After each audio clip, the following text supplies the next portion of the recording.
Corporation ఎన్నికలు జరిగినాయి. రేపు మేయర్గా కూడా కొత్త మేయర్ కూడా ఎన్నిక జరుగుతుంది. గతంలో కామారెడ్డిలో 42% బీసీలకు స్థానిక సంస్థలు రిజర్వేషన్ కల్పిస్తామని ఒక ఎజెండాలు పెట్టుకొని మేనిఫెస్టోలు పెట్టుకున్నందుకు చాలామంది దానికి ఆకర్షితులై అప్పుడు జనరల్ ఎలక్షన్లో కూడా కాంగ్రెస్ పట్ల ఓటర్ల ముందు చూపింది.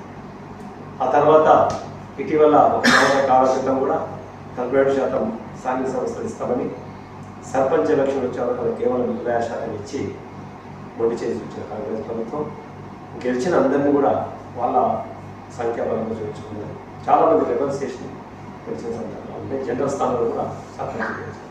అది కాకుండా మళ్ళీ ఇటీవల జరిగిన మున్సిపాలిటీ ఎలక్షన్లలో 42% ఇవ్వకుండా చాలా తక్కువ పరిస్థితి ఒక 20 మామూలుగా కార్పొరేషన్ పరిధిలోకి వస్తే 23 సీట్లు మాత్రం కేటాయించారు. ఆ 23 సీట్లలో కూడా అంటే 9 సీట్లు తక్కువ వచ్చాయి. ఆ 23 సీట్లలో కూడా 9 మంది మైనార్టీలు అంటే పర్సంటేజ్ తక్కువ ఇవ్వడం, మైనార్టీలకు ఇవ్వడం అనేది కూడా పూర్తిగా బీసీలో నిరుత్సాహపడ్డారు. ఏది ఏమైనా తెలంగాణ బీసీ మహాసభ గతంలోనే కార్పొరేషన్లో తొలి మేయర్ పదవిని బీసీ మహిళలకు ఇవ్వాలని మేము డిమాండ్ చేసిన సంగతి మిగతావి అందరికీ.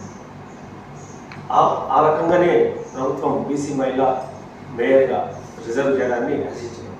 కాకపోతే ఇప్పుడు కార్పొరేషన్లో ఎన్నికలు జరిగినప్పుడు దాదాపు 2 లక్షల ఓట్లు ఒక అటు ఇటు ఓట్లు మామూలుగా కార్పొరేషన్లో 60 డివిజన్లు. దాంట్లో మెజారిటీగా 1,20,000 పైగా బీసీ ఓటర్స్ ఉన్నారు.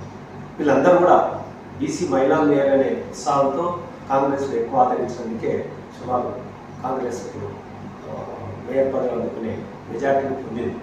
కానీ మళ్ళీ ఇక్కడ ఏదైనా తిరగాసు పెట్టి బీసీ మహిళ అనే ముసుగులో మళ్ళీ ఏమన్నా ఇతర బీసీలను చొరబాటు చేసి బీసీ మేయర్ పదవిని తప్పించాలనే దురుద్దేశం ఉంటే అది పూర్తిగా అన్యాయము, చాలా తప్పిదమవుతుంది. బీసీల మనోభావాలను దెబ్బతీసి వాళ్ళు పూర్తిగా అన్యాయం చేసినట్లు నేను భావిస్తాను. పాలమూరు బీసీ దానికి ప్రెసిడెంట్ని, అధ్యక్షుడిని,